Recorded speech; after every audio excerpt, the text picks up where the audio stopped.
Pickle, it's that time. It's time for Helpful Honda Mailbag Friday. The North Texas Honda dealers want to help you score some great deals on award-winning Hondas. You can stop by your Helpful Honda dealer today or visit ntxhondadealers.com to learn more. Love you, Honda. Love you, Honda. Maybe I'll say it, and maybe they'll. Step always is like, "Hey Honda, if you want to give me a car, I'll take it." Maybe if I start saying it, they'll give me a car. That would be funny, because then I could look at Step and drive away going. I love you most, Honda. Anyway, it's Helpful Honda Mailbag Friday. Get your questions in about high school football, college football, recruiting, lifestyle, romance, travel, anything you got. We can go until about 12:40 today to answer some of your questions. But first, let's talk a little bit about last night. Mm-hmm. Let's talk about your watch along. It was so much fun. The watch along live on Facebook, YouTube, and Twitch. Featuring Klein Kane and Tom Ball Memorial. An impressive win for Klein Kane. Mm-hmm. They looked the part. They were the number 21 team in the state coming in, and they looked very, very good, especially early in the game. Tom Ball Memorial kind of got their wheels on just too late in that game. Yeah, we were very excited that they came out in the second half and looked like there was at least a little bit of juice, because that could have. We were looking at it after the first quarter going, It's going to be 63-0. We're literally going to be sitting here talking about a blowout. Right, exactly. So it ended up being a pretty decent game, but yeah, Klein Kane gets the win. How was the watch along? It was you, Ish, Mallory, and then our friend Mike Roach from 247, and who's their hawk in his book, and Mount Pleasant head coach Joe Cluley. It was fantastic. It's always great to have Mike Roach in studio. Coach Cluley was exceptional. Like, that guy, when someone mentioned that in the watch along, they're like, the two of them need their own podcast. Like, Roach and Cluley could absolutely have they could call it like the beard game or something. Mm-hmm. But no, Coach Cluley is fantastic. I love that. I always get big enjoyment out of hearing a defensive coach come in and see the ball, because I would say that I tend to focus a little bit more on offenses than I do defenses. So getting that and every normal fan does, because that's what's exciting. That's what you get to see. You follow the ball. Exactly. But to hear a legit defensive mind come in and start talking about that, it really was. It was really fun. Mallory, I was pumped up that Mallory was there, because she had some really good questions that I wouldn't have thought about. So yeah, it went really well. We had a good time. It was a good time. So thanks to everyone who watched. I got to watch. I got Alfredo's. I got to watch, and I enjoyed watching. It's the first one I've ever been able to watch, because I've been on all of them. But we're trying to cycle the staff through. Our plan right now, I can tell you, is to do another one in 2 weeks. Mm-hmm. We'll have more information on that later, and then probably do one of the playoffs too. So we'll have 3 watch-alongs throughout the course of the year. Yeah, so Mallory said she had so much fun last night that we're both just going to sit back here and help kind of troubleshoot for the next one, because it's fun. Sounds good. Yeah, because Craven's called ISO for the second one. He's got to be on it. Yes. And I'm going to be on it too. I'm not missing another one. Yeah. So anyway, that was good. Last night, the big game of the night was down in Farr, and our own Matt Stepp was there for it, for PSJA North and Edinburgh Vela, and PSJA North gets a 28-21 win to take command of that district and to probably stake their claim as the best team in the Valley. Mm-hmm. I made the comment on Twitter, and I'm willing to back it up again. I think that's the first of 2 meetings, because I think they're going to see each other again in a regional final. Mm-hmm. And I thought that was, and the thing about PSJA North is that they won by dominating up front, by winning the last scrimmage. I talked about in my picks video about how the big key for PSJA North was going to be a couple of big plays from Alejandro Aparicio. Sounds like he was very good last night. Mm-hmm. And their offensive line has to take advantage of a smallish defense from Edinburgh Vela, and they did that. So, great win for PSJA North. Yeah. And I'll tell you, I don't know. I think this is the year a Valley team can make a run. I think we thought it might be Vela. And here's the other thing about this, and I'll just throw this out there. Mm-hmm. I want to talk with Stepp and get about. So I have. Okay. Stepp and I talked this morning, and there were 2 things that he said, and this bodes really well for the regional final if they're able to make it there. One, he completely agreed. He said the difference in that game was the offensive line for PSJA North. So you called that one. That's exactly what ended up winning them the game. But what he said that the coaches were talking about afterwards is he thinks that really what happened when it came to the Vela side of things is that they have just mauled everyone that they've played. They have never had to be in that situation where when you go into the fourth quarter, you're down and you have to fight your way back up. So he said that he thinks that they all said that it was just a shock for them of not knowing how to keep your head up and keep going, or how to play down. They looked frazzled. So how that bodes well for the regional final if they play. Vela's not going to make that mistake again. And I think that it'll be very interesting to see how that plays out at that point, because I think it would be the ultimate competitive game and would still be super close. It's a young Vela team. Yes. It's a veteran PSJ North team. That was a veteran win last night. It's a young Vela team. How well they go from here is going to be telling. The other thing about this, I wonder how much gamesmanship there was in this. For these two coaches, do they unload the bag in this game, knowing full well that you may see them again? Did they hold something back? That's going to be very interesting to keep an eye on. Anyway, that was the big result from last night. I also want to make sure we give a shout-out. Did you see San Antonio Sotomayor won? Oh, no. San Antonio Sotomayor got a win last night, I believe, over Holmes, and it is their first ever victory in program history. So congratulations to San Antonio Sotomayor on their big win. There was another one real fast to get into that was Crazy Town Banana Pants, as you would say. Morton Ranch. Yes. Winning, I think it was 77-63 over Cinco. The wild game. Unbelievable. And that one has big implications for the playoffs. So the reason that has major implications is that, Cinco has already beaten Tompkins, and that was a pretty big upset last week. Now Morton Ranch goes out there and beats Cinco, okay? If Morton Ranch makes the playoff, Morton Ranch is the smallest team in District 19 6A. They're the smallest team. If they make the playoffs, the possibility, especially like if, for example, if Pato and Morton Ranch make the playoffs, Katy goes D1. The possibility of Katy going to the Division I bracket increases exponentially. And at that point, then it's everyone piled into the Division I bracket. We had this like in 2018 or something like that. Yeah. Everyone piled into the Division I bracket. It's just like a chainsaw factory. Well, because, we have people saying who would be the favorites in 3 and 4. Well, hang on, I guess that's in 6AD too. But in that one, I think that Lake Travis and Westlake are almost guaranteed to both go D1. They are. So, like, because I believe Del Valle, because Del Valle is the team that could bump Westlake down, and Del Valley's down bad. And so at that point, you're talking about Westlake and Lake Travis in Region 4. You're talking about North Shore, Atascocita, and Katy. In Region 3. Any number of other big headliners there from the Houston area in Region 3. You're talking about everyone piles into the pool there in Division 1. And on that right side of the bracket in Division 2, suddenly you're like... we talked about it on WTF yesterday. Now, I think Dripping Springs will have something to say about Region 4 because they're in 26 6A. But what about a team like Harlingen? I think other than Drip, they would be... Because I can't figure out the pulse on Vandergrift, but I think... Maybe it's Vandergrift. Maybe it's Harlingen. Maybe it's Dripping Springs. Maybe it's... Manor. Well, Manor's in Region 3. 3. Yeah.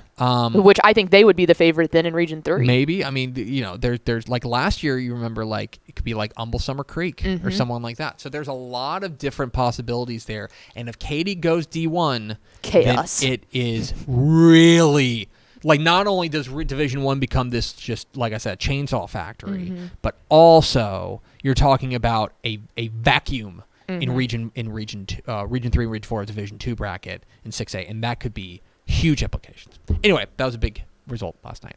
Pickle, do we have any questions from the people? I want to hear from the people. We sure do. Let's go with, is Erie County having a game tonight? If not, or who are they playing? Do we know?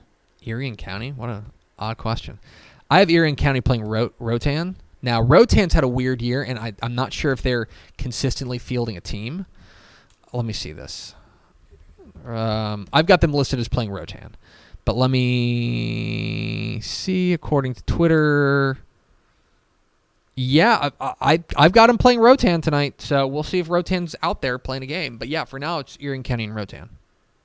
I hope that answers your question. That Erie County. All right, let's go with thoughts on... We're a scheduled podcast. You just asked me, like, what time's the Westlake game kickoff? 7:30. TexanLive.com. I did get a phone call one time from an elderly lady asking me, like, a question on what time the game started. And I was like, oh, ma'am, okay, hang on. I love people. That being said, the elderly woman is allowed to do that. Do not start calling me or emailing me asking what time games are. I will not answer you. Let's see. We'll go with college question real fast. What's the likelihood that we see Quinn play this weekend for Texas? He's making the trip. I do know that. Low. Yeah. I think it's low. Because you don't want him to play before Oklahoma. I think he is there as an emergency quarterback, which is strange because I think he's there in his emergency quarterback, which is strange because I would expect. Now, maybe they just don't want to get out of their rhythm, but you know who I think their emergency quarterback should be? Rashawn Johnson. Yep. Who was a star quarterback at Port Neches Groves. Yep. Now, I'm not Steve Sarkisian. Steve Sarkisian's forgotten more about football than I'll ever know, but I just think that that's a little bit odd. And so I think the chance that Quinn Ewers plays this week is pretty low. If I think something would have had to go wrong for that to happen. And maybe, look, it may be the situation where, I mean, look, because Hudson Card played that entire game last week, right, against UTSA. Looked okay. I thought he looked okay. Yeah, he was hurting, but he was playing through it. I think if he gets hurt, maybe they just don't have a ton of faith in Charles Wright. Yeah. Right? That may be That seems like, what if he it gets has hurt, to be. we don't want to go to Charles Wright. We'd rather have Quinn Ewers at 80% or 70% or whatever he's at than a full strength Charles Wright. Right. That might be the situation. But Malik Murphy's also on the roster, so I don't really know what they're For doing.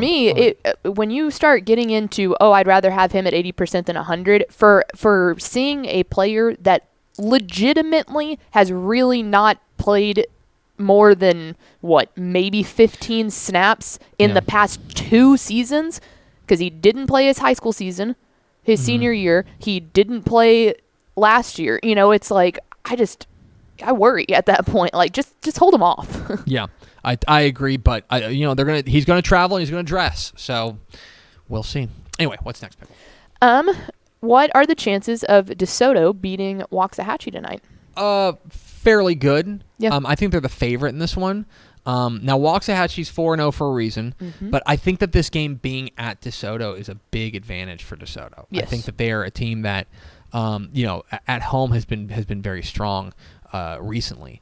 I also think that the way that they're playing right now is, DJ Bailey, I think, is in his bag. He's playing very well. Distribute the ball out to him. Now, I will say this about them.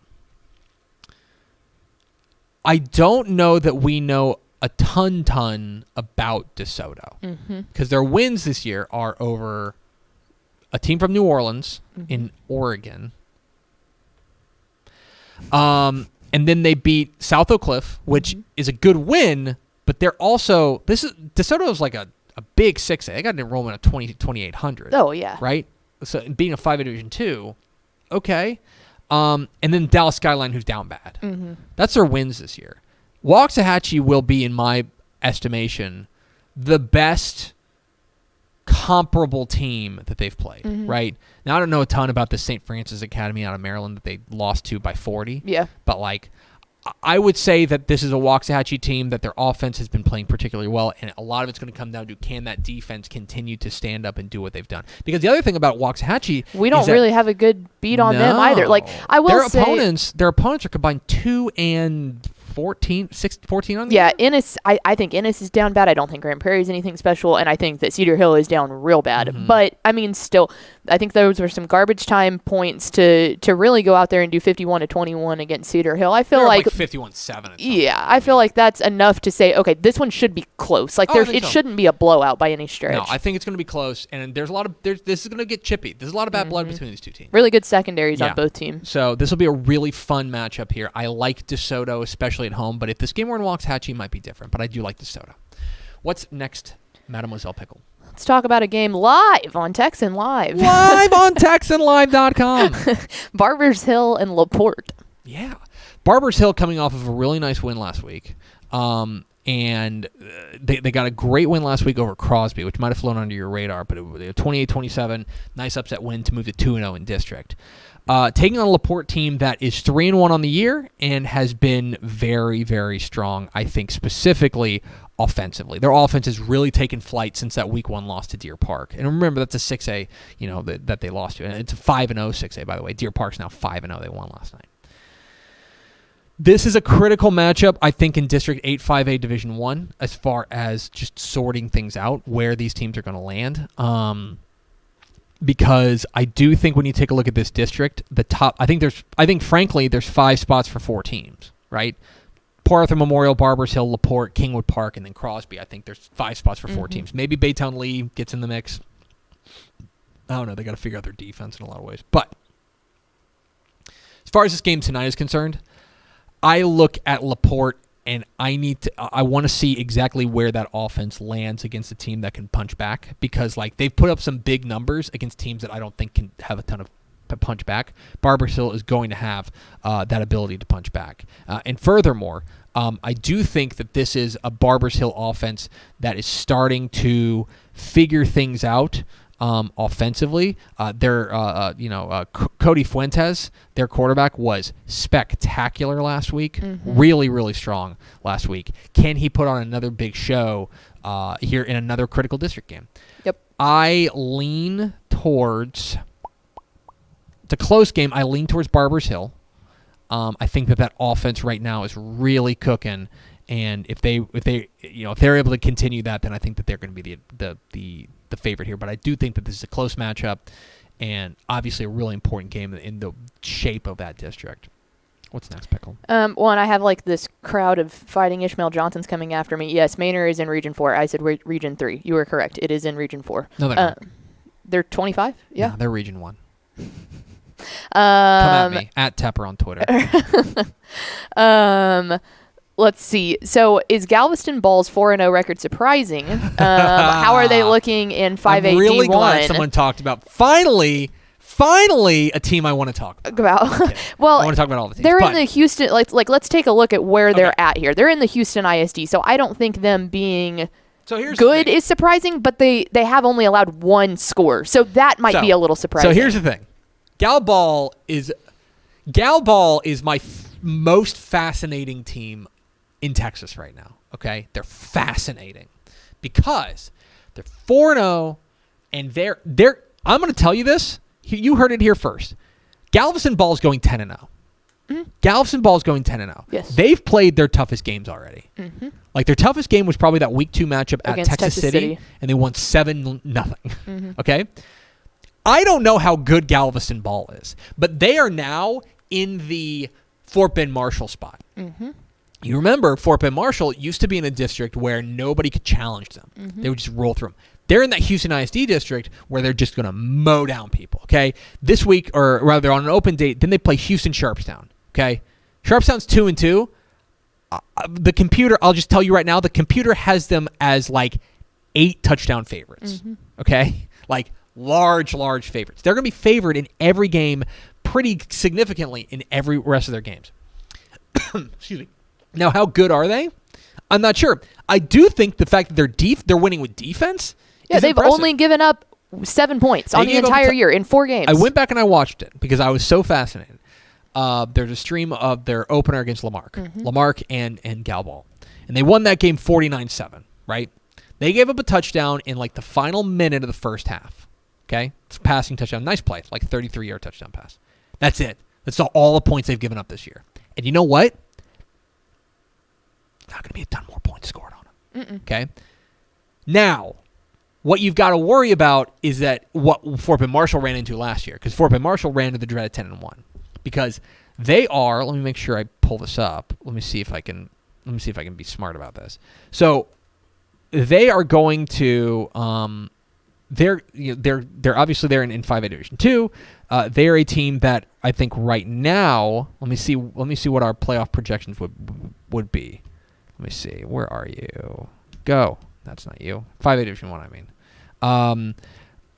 Our playoff projections, what you run into is, like, for example, you know who they might see in the first round? Manville. And Manville, say what you want about them, right? Off to a bit of a slow start. That's going to be the best team they've seen for at least 2.5 months. And I was going to say, when you get to your 11th game of the season and you have not faced anyone, it's the same thing we talked about with Edinburgh Vela earlier, is the fact that they didn't know how to play from being down because they just keep destroying everyone. So it's a completely different game at that point. So it really is. And so I like Galveston Ball a lot, and I think there's a chance they really are for real. But I'm not sure we're going to know. It's one of those teams that, unfortunately, we're not going to know if we're wrong until it's too late. Do you know what I mean? Like, the next big game they play is going to be their first round playoff matchup, and that's going to be the biggest game of their season. What's next, Pickle? Okay. We've had this conversation a bunch, but why is North Shore not ranked number 1 when you and Step both have them playing in the state title game? And let's talk about how our rankings work. We build off of them each week. We set the preseason rankings, and we build off of them each week.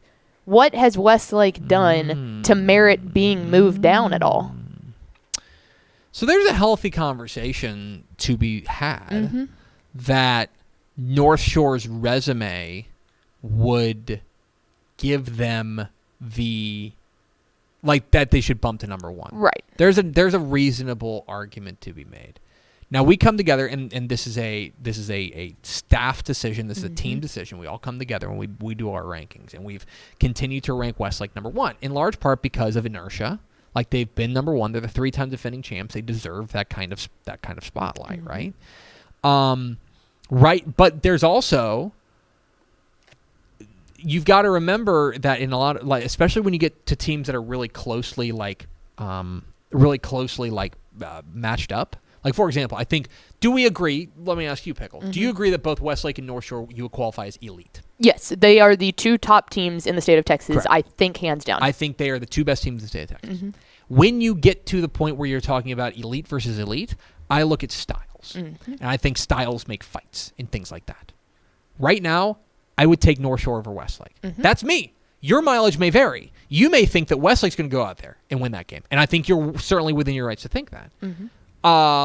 That said, for the rankings purposes, when you take a look at the where we started with Westlake being number 1, North Shore I think being number 2 to start the year, there's nothing that Westlake has done to lose that number 1 spot. Now, if they go out there and they struggle against Lake Travis, they don't even have to lose. If they struggle against Lake Travis, then that's where the style points. When you get into elite, you have to look at style points too.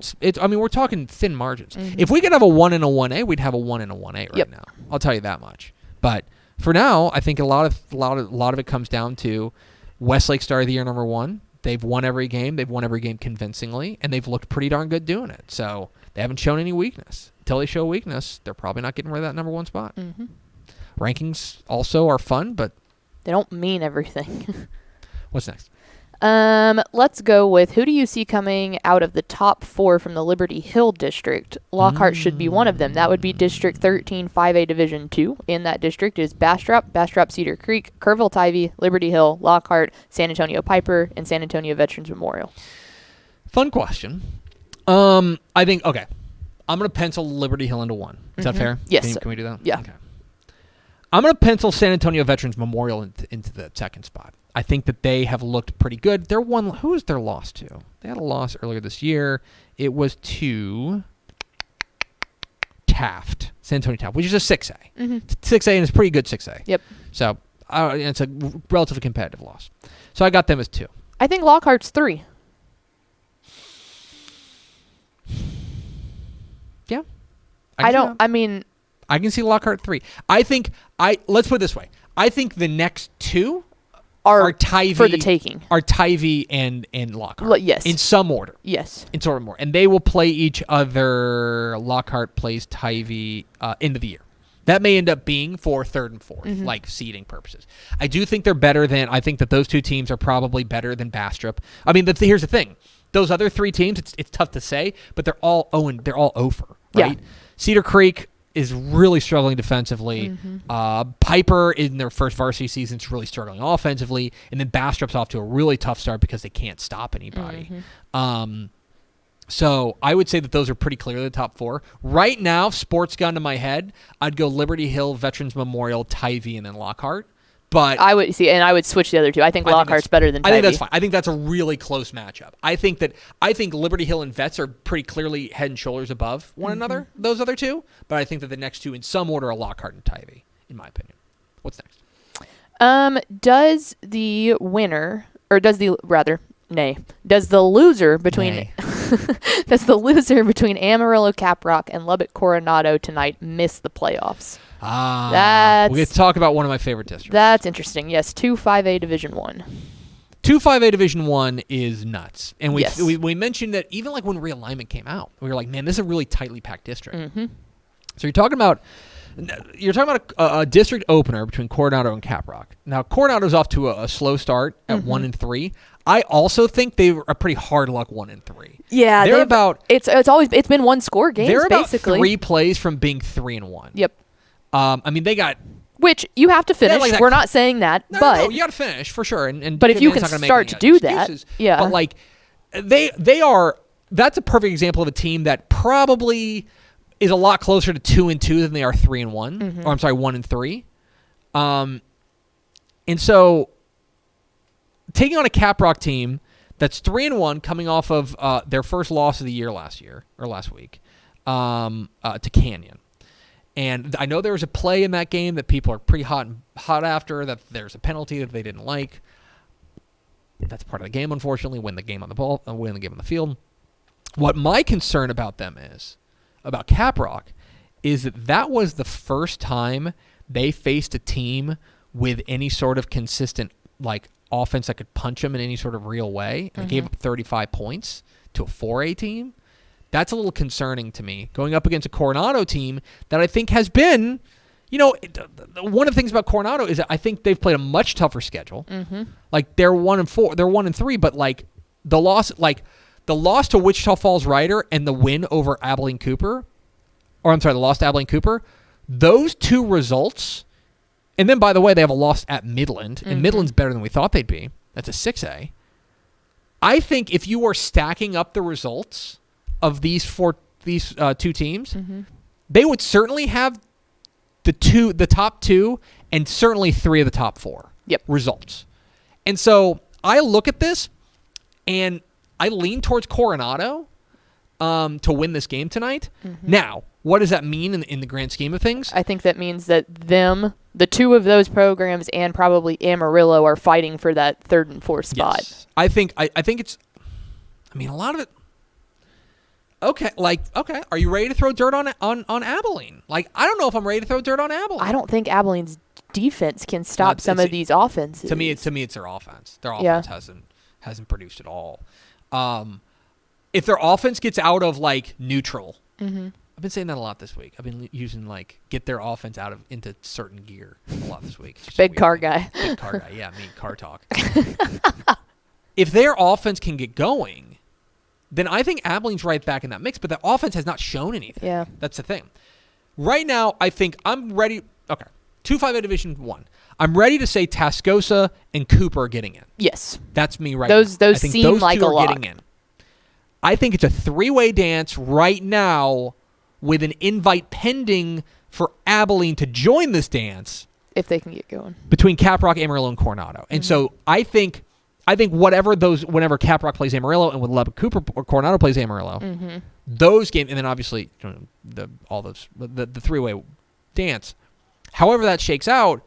But I think if you're Coronado and you win tonight, you feel a lot better about things. Yes. If you lose tonight, whoever loses this game is going to feel like they're behind the 8 ball, and they're going in, and they're kind of praying that, like, at that point they become the team that just beat them's biggest fan and say, we need you to go out there and beat Amarillo and Abilene so that all we got to do is win our games and we can get in.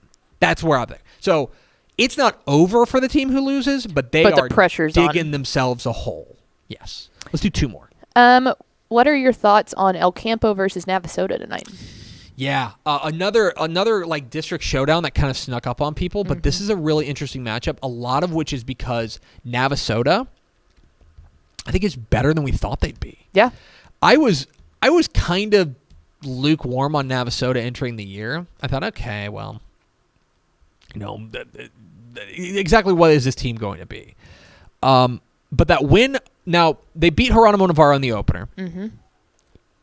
How Geronimo Navarro is, I think they're down this year. I think they're down, but your mileage may vary. They get a good win over Madisonville on the road. They get beat by Belleville. That's happening to a lot of people these days. And then they beat Huffman Hargrave, which I think is a better record or better game or better win than people would think. I think that especially their defense has been a little bit better. Well, like the Belleville game notwithstanding, the defense has been a little bit better than I thought they'd be. So El Campo is interesting because El Campo loses the opener to Cuero. They lose to Corpus Christi Miller. They start 0-2. That week 2 loss was bad. Yeah. It was very bad. They lose by 20. Yeah. You shouldn't do that. Now, they go and they beat Corpus Christi Vets, and then last week they get Ruben Owens back from injury. And they hang a 50 burger on Wharton. Now, here's the funny thing. I don't think Wharton's all that good. No. My opinion. I think El Campo is just better than Wharton. Mm-hmm. But a 50 burger is a 50 burger. How much of it was Ruben Owens? Mm-hmm. How much of it was, because their offense was kind of just okay for the first 3 games. How much of it was Ruben Owens? How much of it was the opponent? We'll find out tonight. The computer's got it basically a pick 'em. Right. I want to say I took El Campo, but on the road worries me. Yeah.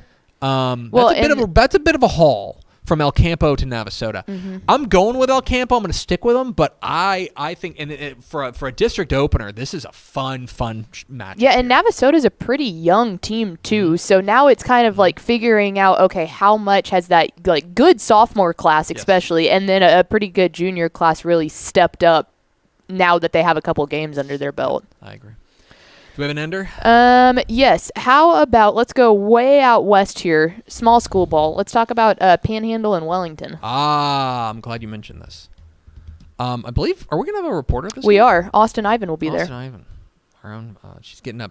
She played ball at Oklahoma State, so I always think of like that, like north as being her area. It's north in the complete opposite direction. But it's still North Pickle. Hang with me here. Yeah, lost when you go in east and west. We talked about this briefly yesterday when we were doing our top 10 games because I do like this game a lot. Panhandle is a really intriguing team that I'm almost ready to jump on board. Yeah, because it looks like they have a defense for the first time in forever. The fact that they're scoring is not a surprise. Dane Ashley's sponge always puts up points, and Landon Hack is... I think they had like multiple 70-point games last year. Their offense is humming. What is encouraging to me is it does appear that their defense has taken a step, and that's encouraging. Now they're taking on a Wellington team at 3-1. They had their first loss of the year back in week 2 when they lost to Lubbock Christian, who's a good private school team. But here's the issue with Wellington for me and why I like Panhandle in this game. I think I took Panhandle in the picks. It's a close game. I'm taking Panhandle now, and I'll tell you why. I think that I have big questions about Wellington's offense. Their offense right now is averaging something along the lines of like 22 points a game. That ain't going to work. Yeah. They had one big offensive 24, outburst. 24, 42, and 14. They had one big offensive outburst against Amarillo River Road, who they're just better than. It's a 2A over a 3A, but still, they're just better than. But here's a team relatively within their weight class with a defense that's good, but I don't think anybody's going to mistake Panhandle for some sort of defensive juggernaut. Right. All they have to do with that offense is be pretty good defensively, and I think they're pretty good defensively. But if it gets into a shootout, there are plays to be made there for the Skyrockets. Now their defense has been great, so that's a real strength-on-strength matchup of the Panhandle offense against the Wellington defense. But for me, I got to see this Wellington offense get going, and this is an opportunity to get going against a defense that is. There are plays there to be made. I like Panhandle. Contrary to what maybe I said in the picks, I don't remember. I recorded that on Tuesday. I scripted it on Monday. I don't know. As this week has gone on, I've talked myself more and more into liking Panhandle. Yeah, which is a 2A Division I sleeper. Like I think that the Wellington offensive line is really, really good. Like I think that's where most of their returning like strength came back to. But they did lose Mark Ramirez, which hurts obviously. Yes. But the other two running backs, I have their names somewhere. Barrett Phillips and Guillermo Rincon. Apparently, Coach was saying that they're a pretty good 1-2 punch. I just don't think they've really had that explosive power that if Panhandle was to put it in a shootout, then you're not going to get it off. You're not going to get it off fast enough. The other thing for me about this game is this is the last real big data point for Wellington for a while because get an off week, and then they play Shamrock. They kind of their district schedule is, in my opinion, it's pretty light. It's not. It is, but what I think is interesting is that it's a sandwich. It's a sandwich with contender bread. Okay, because the first game is against Shamrock, and the last game's at Clarendon. Those are, in my opinion, the second and third right now where I sit, the second and third best teams in those districts. The middle part is where I think they're going to kind of roll past Memphis, Quanah, and Wheeler. So that is interesting to me that I would be very intrigued to see this final data point before they go into district play because we like Wellington. Obviously, they started the year highly ranked in our rankings. They lost that, but I want to see. To me, I need to see some offense from Wellington, and I need to see it tonight. I need to see it tonight. I don't need to see it down the road. I need to see it tonight against a defense that I think is still relatively vulnerable. My take. Thanks so much for watching that video. If you would like more and to be notified when they come out, go ahead and click that subscribe button right down there. You can also watch Texas Football Today every day live at noon on TexasFootball.com, Facebook, Twitch, and right here on YouTube. For more of the best coverage of Texas football in the Lone Star State, go to TexasFootball.com/subscribe.